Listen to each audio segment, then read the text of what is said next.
Monday on Live at the D. National Hispanic Heritage Month, and one of the best ways to learn about a culture is by sampling their delicioso food. Our Michelle Oliver headed where?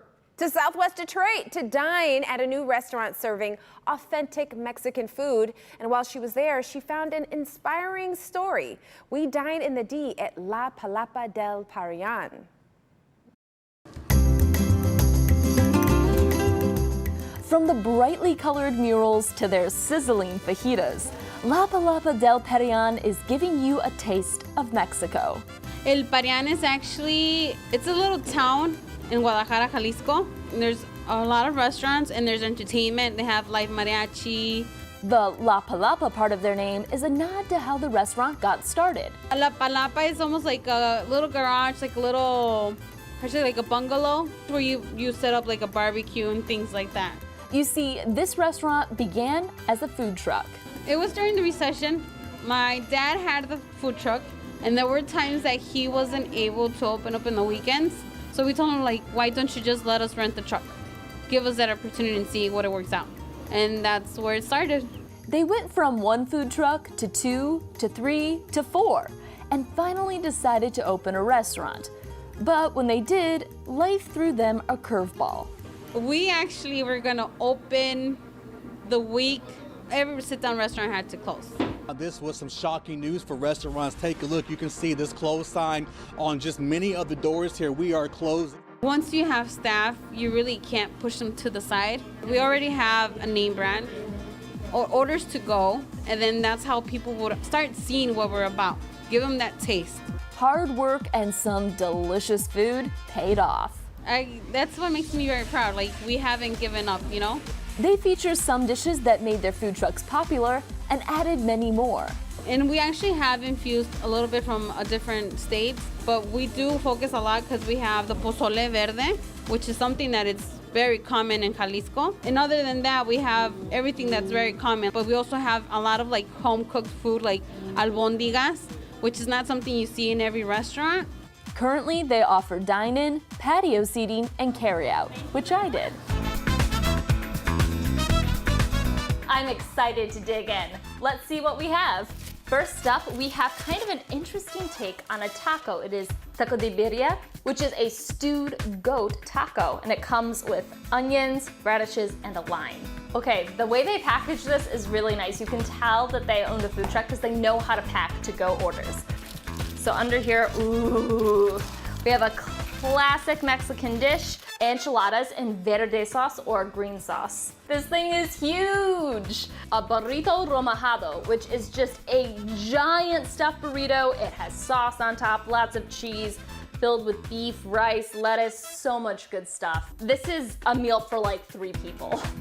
Here is another authentic Mexican dish. It is costillas de puerco, which is pork ribs and a tomatillo sauce. And finally, this one comes from her home state of Jalisco. It is pozole verde, which is a stew with pork and hominy and in a tomatillo sauce. This would warm you up on a chilly night. I've always said it, like, if you want to know a culture, eat their authentic food. I couldn't agree more. And joining us now is Michelle Oliver. So, hey, Michelle. Hey, Tati, how are you? I'm well. So, you know, I'm a fellow foodie. So did you try all that food, and what was your favorite? So, yeah, after my shoot, I like to sample all the different things, and it was all really delicious. One of the things that really stood out to me was the pozole verde, which is that like stew with the pork and the hominy in it. It was just so different than what I typically think of when it comes to Mexican food. It's like a Mexican soup. It was so delicious. I also really liked the romajado burrito. It was packed with stuff and had pickled peppers in it, which gave it a nice like tangy spice. It was all really good, but those were my favorites. Nice. Now, well, I saw something that you know is a favorite of mine, a mural in the piece. Tell us a bit more about how it's decorated in there. It looks so beautiful. Yeah, so I didn't quite have time to get to it in the piece, but it was so cool the way they have it decorated. So they have this giant mural, and it has kind of these two skeletons who are in love. They're kind of like Dia de los Muertos, like Day of the Dead style, or Coco if you've seen that movie, that kind of style. And the cool thing is that it kind of depicts the town, El Parian, where they're from. It's a small town, it has a nice town center, and that's where they'd have all the festivals, and it's where people would often like sit and meet their future husbands and wives. And it was a very sweet thing. And so they included that with the murals. You can also see on the other side, there's a lot of people doing like playing music. It's just very like celebratory of the culture and kind of a different, more updated like Mexican restaurant look with like the dark background and the bright, vibrant colors. Yeah, super, super modern. So remind us again where it's located. It's located at 1633 Lawndale Street in Southwest Detroit, so a little outside of the main Mexican town area. Alrighty, now here's a super important question. What should people do if they want you to check out their favorite restaurant? Well, you should go to our Dine in the D Facebook group or just message us on the Live in the D Facebook page, message me on my page. Basically, Facebook is the best way to reach out to us.